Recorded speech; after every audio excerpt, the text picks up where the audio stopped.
Comedy present मुन्ना सावंत। सावन भादो फिर भी मेरा मन प्यासा। कामे बा बुद्धि उनकर कामे है जरे काहे के शादी कैलू दे के दहे जरे दिन भर घूमे नाही करेला कमाई माई रे भतार बेचे मूस के दवाई माई रे भतार बेचे मूस के दवाई। तोहर पर्सनालिटी देख के मन करता ना कि मोटरसाइकिल के पीछे बैठा के हौच हौच ब्रेक मारी। कुत्ता के कुत्ता रह भाई ना सुधर बे।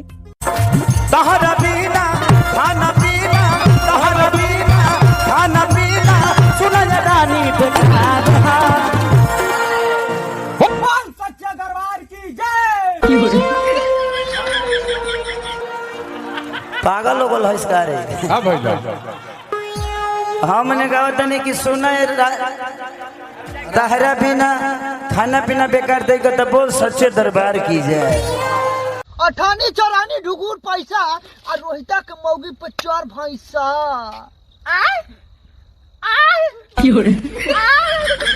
गुलाब जैसन खिलल बारू भैंसुआरा के मिलल बारू मारो झपड़ा फाड़ो कपड़ा खत्म कैदा सारा पारा हीरोइन हो हीरोइन हीरो से कटना भैंसुआरा से तनी दूर हटना।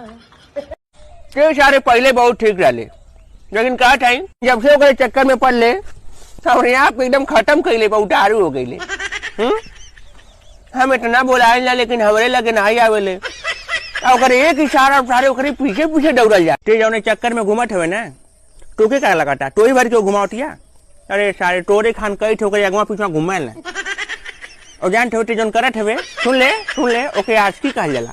गए हुए कल को भूल जा और आज जो तेरे सामने खड़ी है उसे देख। खाली हमरे के करे जा कहबू है काका का कुछ कहबू। अरे की मछरी में अगिया लगवल भूजी भूजी खइल आए मौसा न मंगरो बरावल हे मौसा आर छते जनमल हे मौसा आदतवा किया राया हे मौसा। जा के मर जा कहीं बहुत पीछा छूटी। हम तो परेशान हो गए बारी थोड़ा से। परेशान हो गई बारी बहुत सारी कमा के खियाई हम परेशान हो तू।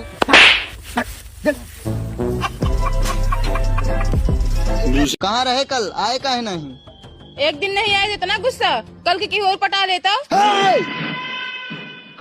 चाप के मार डालब या खुदा चपाई जब लेकिन तो का केहू दूसरे से पटाई ना दे। कितना प्यार करा था तू हमसे? हाँ बहुत प्यार करता हूँ मैं तुझसे। अगर मैंने पाया तो सिर्फ तुझे तेरे प्यार को तुझ जैसी छिनार को।